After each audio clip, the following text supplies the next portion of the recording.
Well, greetings subscribers, welcome back to the channel, welcome back to the vlog. Not sure if this is just going to be a new video or continuation of what I was working on before, because as you recall, I was able to get the heads removed, the intake removed, manifolds, pretty much everything that I need to get the engine block over to Bob to get started on, basically putting everything together.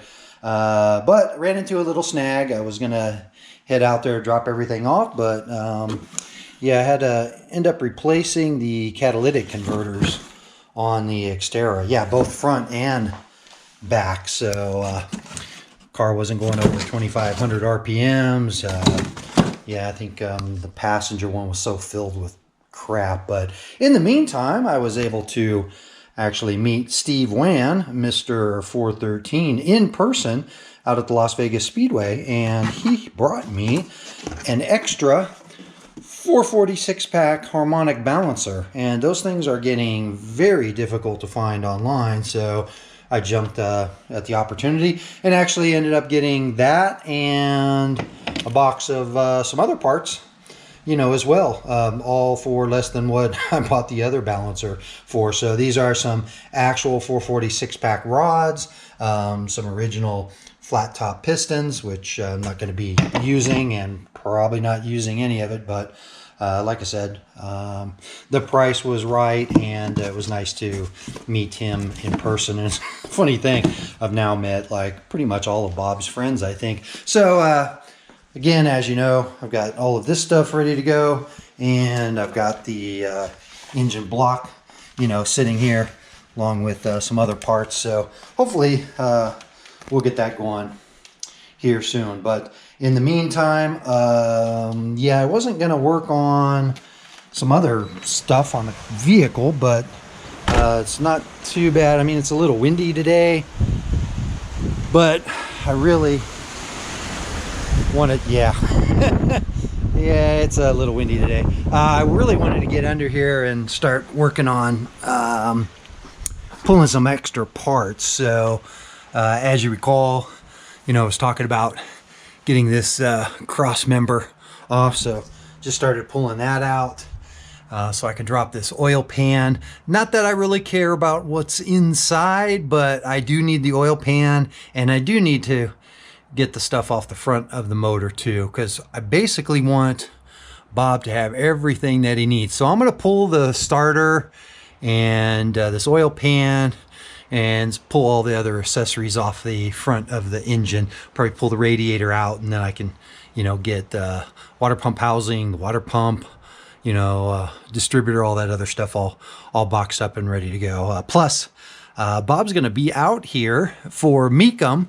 He is actually selling a car at auction and will be here Thursday. So I hope to get him over, take a look at what I have, and maybe, if he's bringing a car out in a trailer and he's going back without a car in a trailer, he might be able to just pick up the block and everything and take it back to his shop.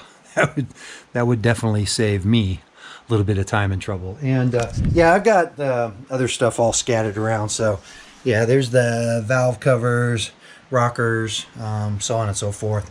I think I've got the push rods in there, and then here's the intake with the 440SIXPACKs. So as well as what do I got over there?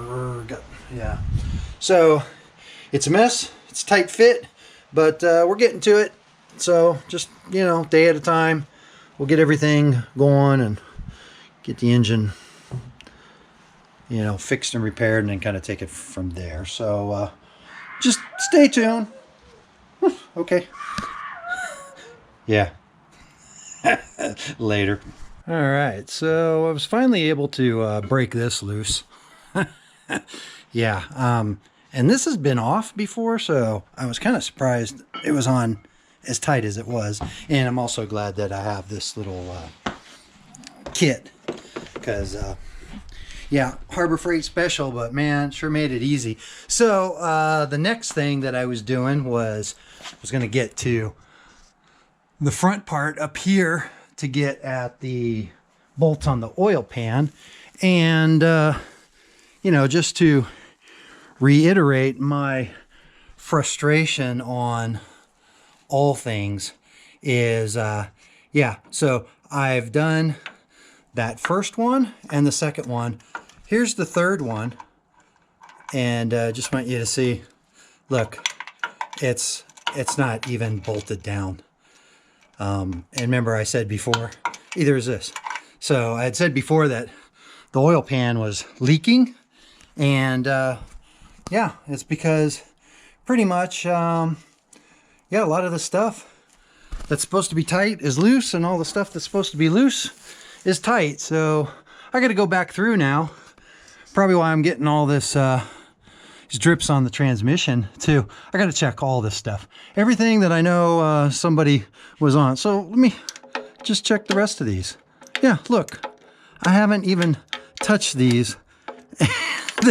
They're like, I mean, I know it's got a gasket, and actually it's got two gaskets because it's got the tray in there too. But I mean, this was finger tight. And I said something, and it was like, oh, yeah, well, you know, we, blah, blah, blah, blah, blah. So, man. Anyway, I'll get you back up again once I have this pan off. I really don't need this. I can just put the extension up there and take them all out by hand. So they're just finger tight. Stay tuned. All right, I got the that splatter tray out and immediately discovered what the problem is, or was. I mean, backside of the cylinders, everything looks good, nice and oily, nice and oily, nice and oily. And then right here, there is not a drop of oil on either one of those. And you can see the bearing material right there. So it did spin a bearing, but it was because this was not getting any oil whatsoever. I mean, that looks as nice and clean and shiny as the day it was put in. So oil slinger, I'm happy to say, still looks good. Chain looks good. But yep, there was the problem. And on the back side, yeah, you can see right there, there's more material coming out, but yeah, there's no oil on that whatsoever. So not sure. I mean, have to check why that happened, but again, kind of doesn't matter on this. So yeah, as I have some time, I'll pull the rest of this stuff out. I think probably all of this is okay. Curious though to check these, you know, basically just all the torque on all the bolts. See what was done and what wasn't done. But yep, there you go. That's the culprit right there. No oil. So it only took, I don't know, so long for those to swell up and then those bearings to spin with nothing there in between them. But like I said, man, this thing did not sound right from the beginning. So we'll just have to see. All right, well, this is all I need to do under here. I got the pan off and got that splatter guard or whatever done. I've got, you know, that removed. Got the intake and the carbs.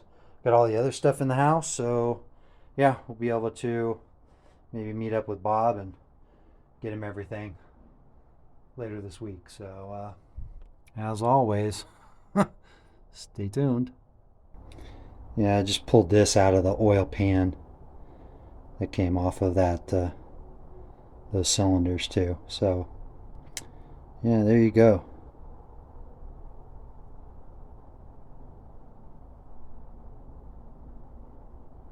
Dang it. Well, well, well. Talk about striking it rich. Oh man, where did that go? Yeah, I just lost a great big chunk. Look at all this. Look at all that.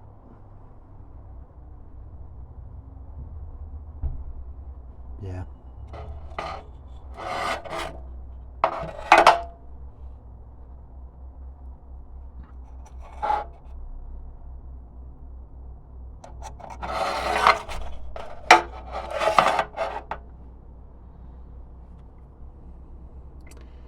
Yeah, struck gold. It's all bearing material. So imagine I'll be getting a new oil pump too. Man, that is a lot. A lot more than last time. So, all right, well, yeah, I think that's all I need here on the bottom end. May pull the starter, and yeah, that should do it. I can get to everything else from the top through the hood. So, see you probably on the next one, separate video. Stay tuned. Yeah, well, one more for the road, or not for the road, as it may be. Yeah, this is the kind of gold you don't want to strike. This makes you poor. Yeah, that's how much was in the bottom of the oil pan. So, yeah, I mean, it probably completely destroyed one of the bearings, or two of them. I mean, that was a lot of material. I don't know how much was in it last time, but this is definitely a lot.